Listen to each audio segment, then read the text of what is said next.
परिचय। रविवार की सुखद सुबह है। 8 वर्षीय भावेश पास की दुकान से दूध, ब्रेड और मक्खन लेने जा रहा है।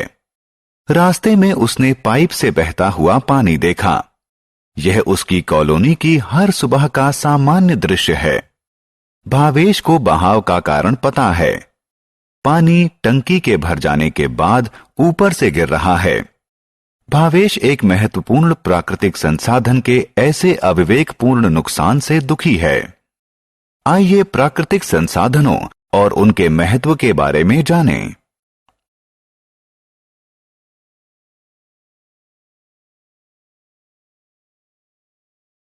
आओ सीखें। प्राकृतिक संसाधन को परिभाषित करना। नवीनीकरण के योग्य और नवीनीकरण के अयोग्य प्राकृतिक संसाधनों में विभेद करना। विभिन्न प्राकृतिक संसाधनों की विशेषताएं बताना। प्राकृतिक संसाधन। प्राकृतिक संसाधन उन पदार्थों का भंडार है जिन्हें प्रकृति ने हमें प्रदान किया है। प्राकृतिक संसाधन 2 प्रकार के होते हैं, नवीनीकरण के योग्य और नवीनीकरण के अयोग्य। नवीनीकरण के योग्य संसाधन वह हैं जो मनुष्य के उपभोग के बाद समाप्त नहीं होते। उनका पुनर्निर्माण हो सकता है और वो मनुष्य के सतत उपयोग के लिए उपलब्ध रहते हैं। उदाहरण स्वरूप सूर्य का प्रकाश, पानी, पेड़ इत्यादि नवीनीकरण के योग्य प्राकृतिक संसाधन हैं।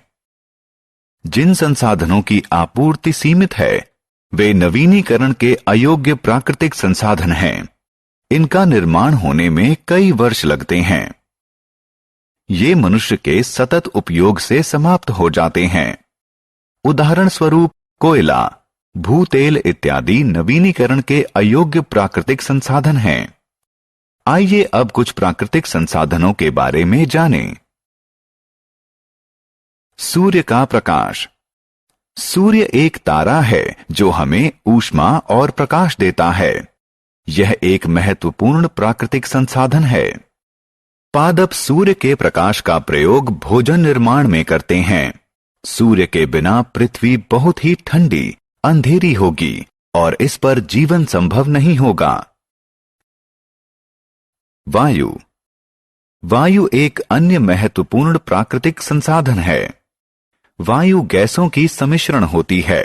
इसमें मुख्यतः नाइट्रोजन, ऑक्सीजन और कार्बन डाइऑक्साइड होती है। सभी सजीव प्राणियों के अस्तित्व के लिए ऑक्सीजन आवश्यक है। जल। पृथ्वी का 70% भाग जल से ढका हुआ है। जल भी एक आवश्यक प्राकृतिक संसाधन है। यह मनुष्यों, पशुओं और पादपों के जीवन के लिए आवश्यक है।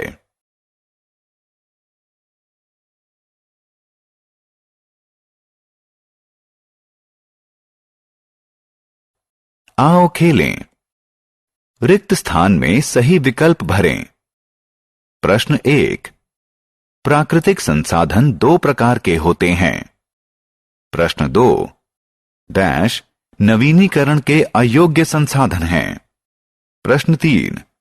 सूर्य का प्रकाश, वायु और जल डैश हैं। मृदा। मृदा पृथ्वी के ऊपरी भाग की महीन परत होती है। इसका निर्माण शैलों की वायु और जल से छोटे छोटे टुकड़ों में टूटने के कारण होता है। मृदा अपनी संरचना में पृथक होती है। कुछ महीन होती है और कुछ खुरदुरी। मृदा का रंग भी पृथक होता है। कुछ स्थानों पर वह लाल होती है और कुछ स्थानों पर वह काली होती है। मृदा पोषक तत्वों और जल का संग्रहण करती है। पादप मृदा से खनिज और जल प्राप्त करते हैं। इस प्रकार मृदा पादपों की वृद्धि के लिए माध्यम का कार्य करती है। यह चींटियों, केंचुओं और दूसरे कीड़ों और जानवरों को जो मृदा में घर बनाते हैं आश्रय प्रदान करती है। वन। वन वृक्षों द्वारा घिरे हुए बहुत बड़े भूभाग को कहते हैं। यह भी एक महत्वपूर्ण प्राकृतिक संसाधन है। वन हमें ऑक्सीजन प्रदान करते हैं। वन वर्षा कराने में भी सहायता करते हैं। वन हमें खाना बनाने, फर्नीचर बनाने और इमारत बनाने के लिए लकड़ी प्रदान करते हैं।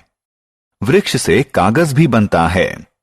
हम वृक्षों से फल, मेवे और मसाले भी प्राप्त करते हैं। कोयला और भूतेल। कोयला और भूतेल जीवाश्म ईंधन है जिनके निर्माण में कई साल लगते हैं। ये उन वृक्षों से बनते हैं जो मृदा में दब गए हों। ये नवीनीकरण के अयोग्य होते हैं क्योंकि इनकी आपूर्ति सीमित है और मनुष्य द्वारा इनके अति उपयोग से ये समाप्त हो सकते हैं।